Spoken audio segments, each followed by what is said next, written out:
basically from the Queensland border down to the Victorian border. It's a forested country and it's where people live. So there are literally millions of people who are at risk from bushfires this season in New South Wales.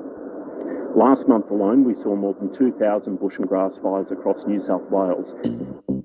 ACT in 2003, Canberrans lost 4 lives, nearly 500 homes, and in the midst of a firestorm, saw the first ever recorded fire-generated tornado, which ripped up trees and ripped roofs off houses. Make no mistake, in Canberra, we face the same scenario going into this year. We're going to see a warmer than average summer and a drier than average summer in Canberra. And so therefore, our risk is greater than ever before. Victoria will have what they call a normal fire season, with the exception of East Gippsland, which is primed and ready to go. So what does normal mean? For anybody that lives in Southeast Australia, you live in one of the worst bushfire-prone areas in the world. This year, we will lose property. There will be fire damage caused from a natural disaster called a bushfire. That's the part of the world we live in. For us, in 2009, 173 people lost their lives, 2,000 homes destroyed. We only had 650 trucks on the road that day, 2,000 homes destroyed, 650 trucks. It tells you we can't get to every person's house. We can't respond everywhere, so it is what the planning and the thinking that people do that will determine whether they, and it's pretty stark and it's a harsh message, whether you actually live or die. Queensland, we've had a very intense start to the 2018 season. The outlook mirrors that our crews are presently experiencing. Our landscape, particularly south of about Gladstone, is very dry, and our fuel loads in that area are particularly high. And due to the lack of rainfall, we've had about 1,000 fires that we've had to attend in the last 2 weeks. Much of the activity is in the central and southeast parts of the state, and as indications point to a drier September, we're expecting above normal activity. And this will particularly be in the coastal areas around Hervey Bay, Bundaberg, Rockhampton, and heading out towards Gatton, Kingaroy and Toowoomba.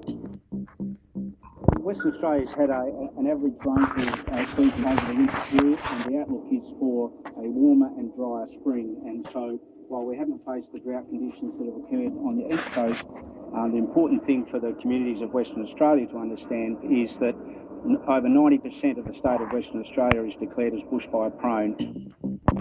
Tasmania, we're going to have a normal fire season across the state with an elevated fire danger in a coastal strip on the eastern side of the state. That's going to go from St Helens down to Orford. South Australia, an average bushfire season. We have some areas of concern, particularly up in the north of the state, where we join the Western Australian boundary, up in the APY lands.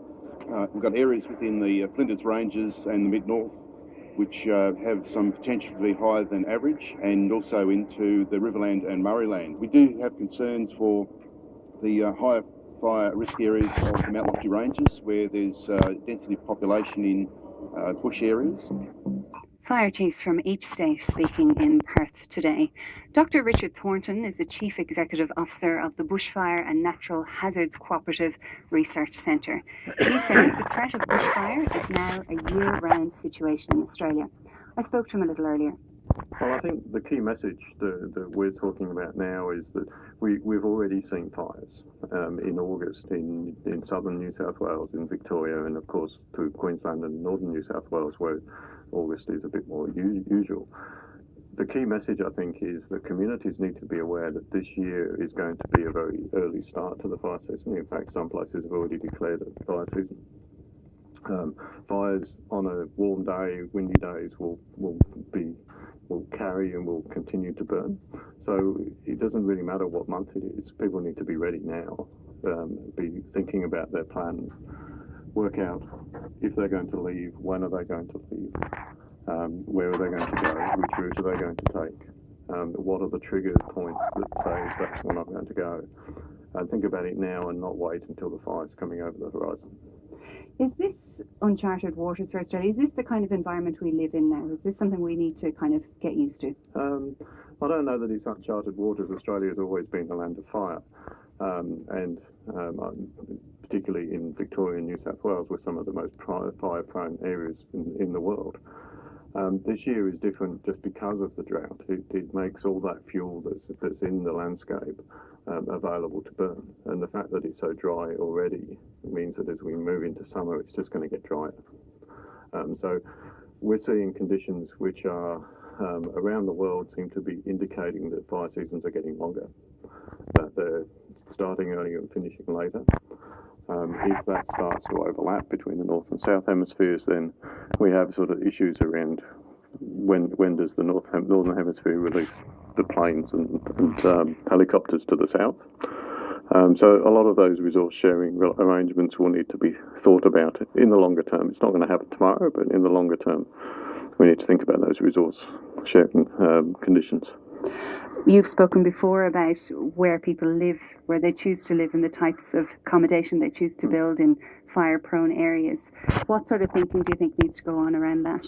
I mean, I think it's actually one of the challenges we face is not just about the climate; it's about the population growth and the vulnerable communities and where people choose to live. We've got a history of having built houses on the top of ridges and in forested areas. People need to then understand that what they've done is moved into an environment which is primed for fire.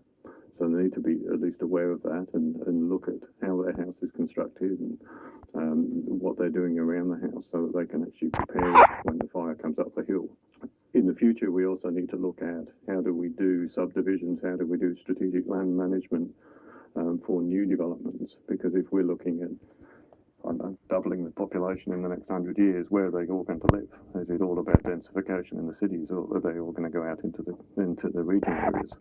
An issue that's very contentious often in urban areas, but less so in regional and rural areas, is prescribed burning.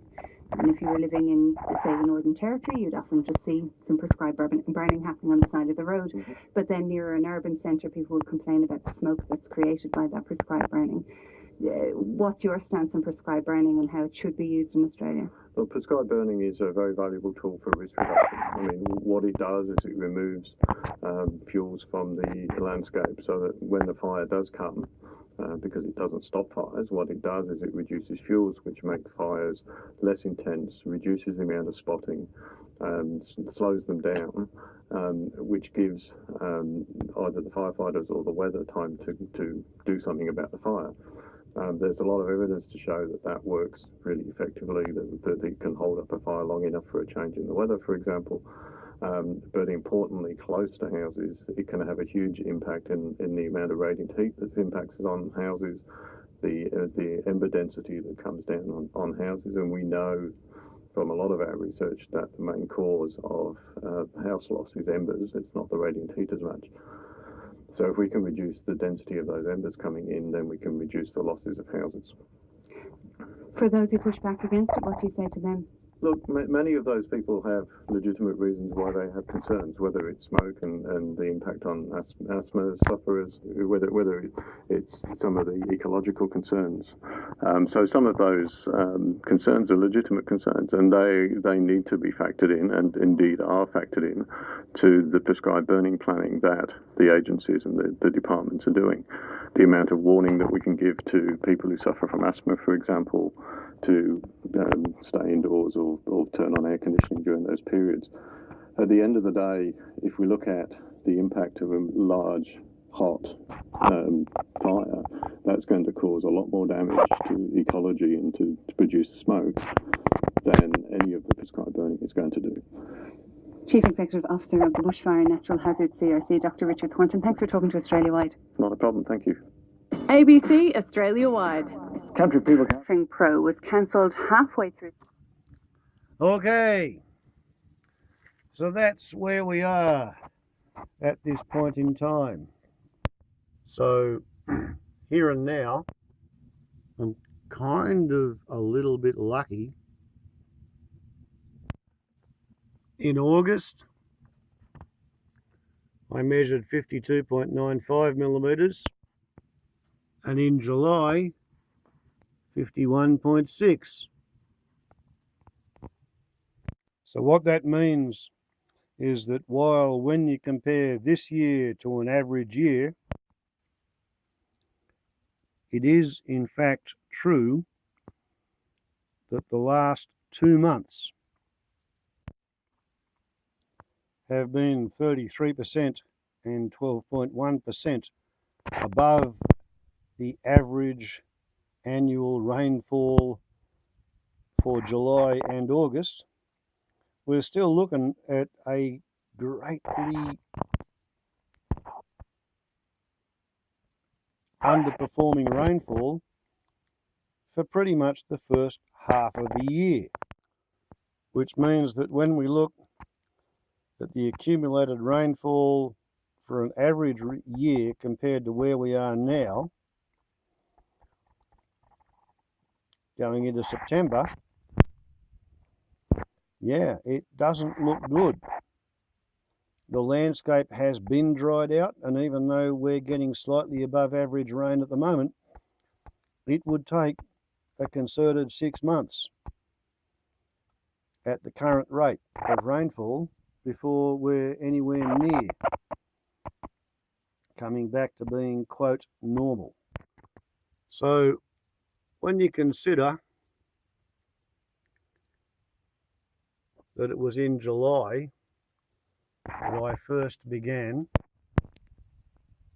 attempting to fix the leaks in the nozzle on the end of the 8-metre long firefighting hose, which used to be attached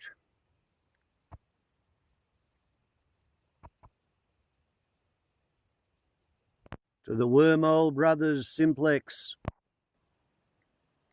Airport firefighter.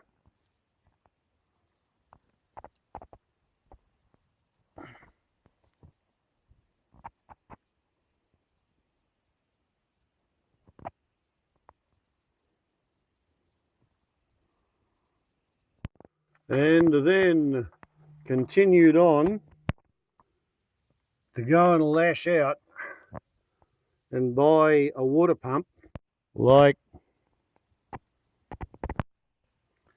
that one with 39 metres of temporary lay flat hose while waiting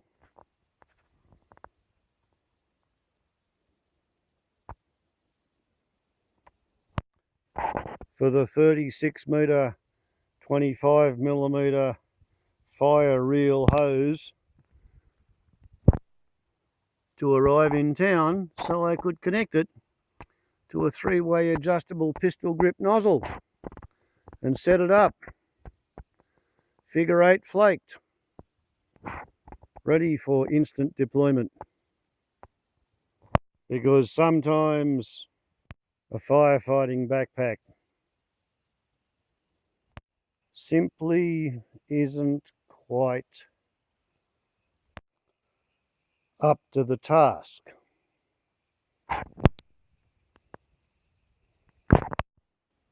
But if you consider what they had to say on the ABC radio tonight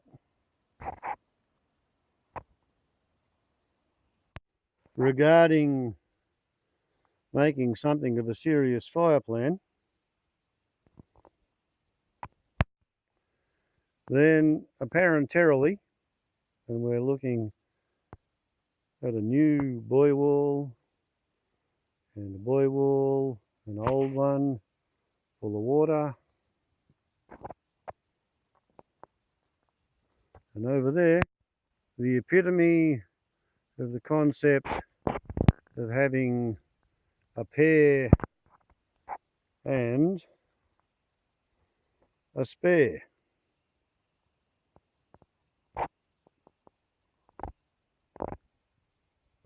It would sort of kind of like almost appear that one is perhaps at least somewhat ahead of the game.